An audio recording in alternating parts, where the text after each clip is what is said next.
Hey everyone, Collector Dexter here, and I just wanted to thank you for all of your feedback on last week's video. It's very... Ah, that hurt. Oh, my voice. There's something wrong with it. Well, as I was saying, thank you for the feedback on last week's video, and I think moving forward, we're gonna have really good content coming out for you all, starting with today's video. So with over 100 new creatures introduced so far in the 9th generation of Pokemon, there are definitely solid choices in terms of strong Pokemon. So today, the Prime Directive and I wanted to take a look at a handful of these newly introduced mons to figure out exactly which of them are the strongest. Now before I pass the mic off to my main squeeze, I want to note that we will have two separate categories for regular Pokemon and Paradox Pokemon, as it would just be no contest for the other fellas. I think that sounds fair, right Prime? Yeah, I can agree with that. Paradox Pokemon are built in a way where they sort of fall between pseudos and actual legendaries, even if their base stat totals are lower in some areas. There's just too much that actually separates those creatures from your normal dolphins and mice, so we'll just have to save them for a separate conversation later in the video. But for now, I guess we can try to deduce what the strongest modern day Pokemon is. We've got a few options that the Collector and I narrowed down that we want to highlight, and I feel like we should start with the legendary Chien-Pao. This Diego on the face looking dude might be the Sword of Ruin, but it does the exact opposite for your team, and it actually makes the squad better. Go figure. Or don't, because we'll figure it out for you. The Ice Dark typing leaves Chien-Pao rather open to fighting type attacks, but remember, you can just as easily use the terastallizing mechanic to dump that major weakness to the wayside without giving up your stab. As an attacker, Chien-Pao has got base 120 attack and is super speedy at base 135 speed, so you can reasonably pop off a Swords Dance and essentially outspeed every single Pokemon you ever come across to deal piercing, one-hit KOing damage. Its move pool features Night Slash and Ice Spinner, but again, you can make it a Psychic or Fighting type as well and use Psychic Fangs or Sacred Sword for some more major damage. It just seems like Chien-Pao is a Pokemon that was made to be versatile. Before actually sitting down and talking this through with Prime, I was a big believer in Chi-Yu, but after his lengthy explanation just now, I can say that I've ended my friendship with Chi-Yu and Chien-Pao is now my new best friend. Now that's not to say that it's bad, but this Treasure of Ruin is just a lot better. I think it's appropriate to go from legendary to pseudo-legendary now and give Baxcalibur the spotlight.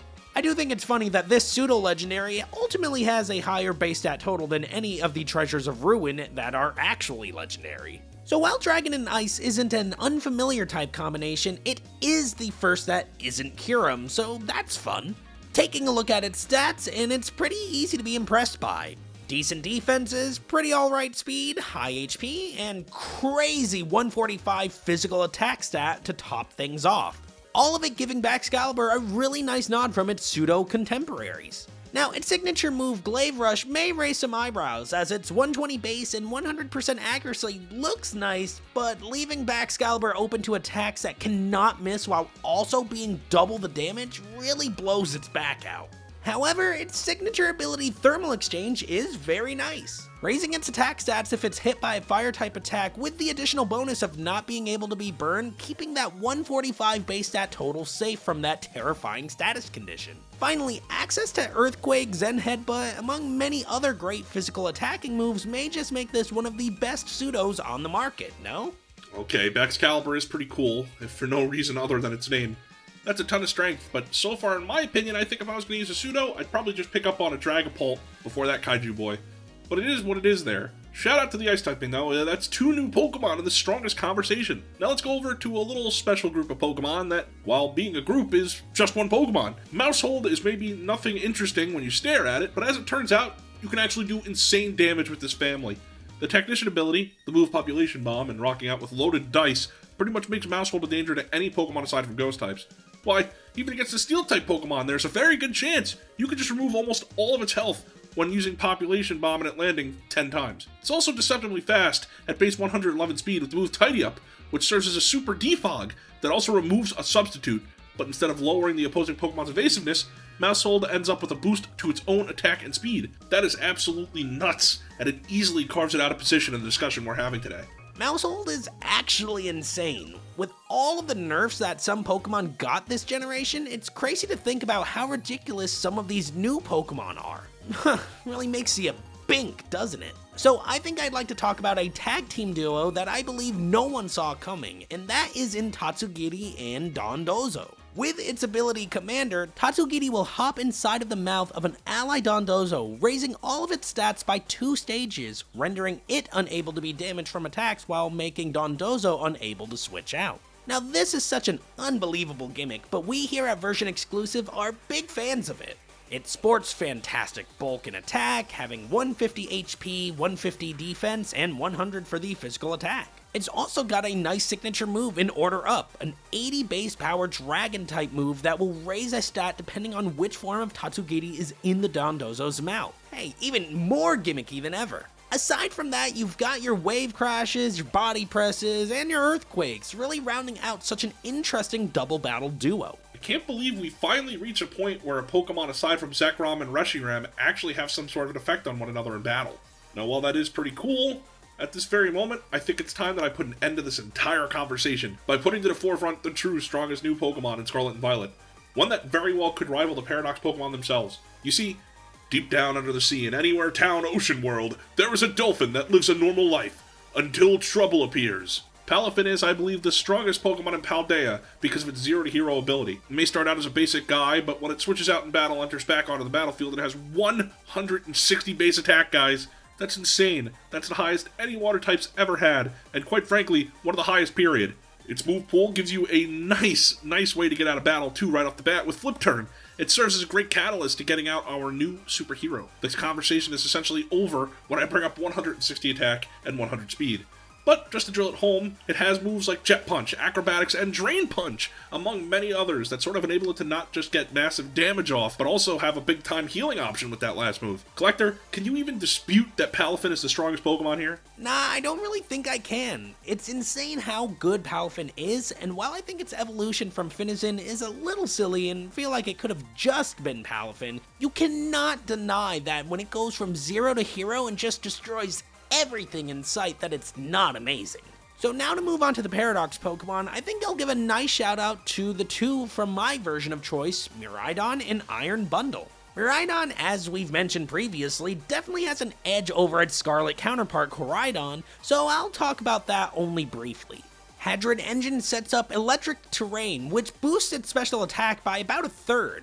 That special attack, already being pretty great at 135, really brews something up special, and you really can't go wrong with 135 base speed either. If that wasn't enough, it's actually got solid defenses and bulk, so really not many holes in this thing's strategy. Its signature move is also really great, 100 base that deals even more damage if it's super effective. Sure, that really only helps you against water and flying types, but there's a good possibility we see a lot of the latter thanks to the terrestrial phenomenon. Anything else there is to say about this Pokemon is pretty standard when it comes to box art legendary dragons, so we can just move right on into Iron Bundle. Kinda silly how Delibird is so awful, but manages to get a major glow up in the future. It has 136 in speed, just to show up some of these 135 guys, and 124 in special is also making it a pretty heavy hitter. And this move pool, it just continues to put its ancestor to shame with its major uptick in usefulness. I think it's such a good Pokemon, but there's definitely another one that just might take the cake. Yeah, alright. I think it should come to the surprise of anyone that naturally 2 Paradox Pokemon from the future would be so good. However, the strongest Pokemon, not just among the Paradoxes, but also all Pokemon from the 9th generation in general, is Flutter Mane. I don't know what caused Game Freak to think they needed to go super hard making a Misdreavus that was awesome, but god am I glad they did. It's base 135 in both special stats and its speed, making it easily one of the most dangerous Pokemon of all time. And so long as you're not having to deal with physical moves that have plus priority like a Sucker Punch or something, you've basically got nothing that can stop you.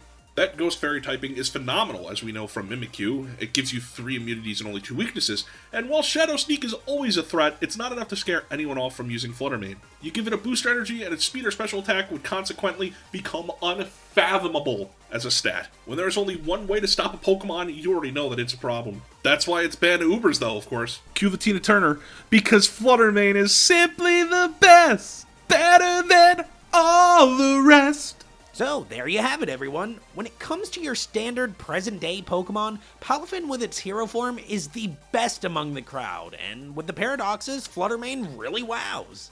It'll be really interesting to see what strategies people come up with this generation thanks to the Terrassal phenomenon, but also with Game Freak being really into the idea of adding new Pokemon in mid-gen. So I am curious to see what else we might get in the future.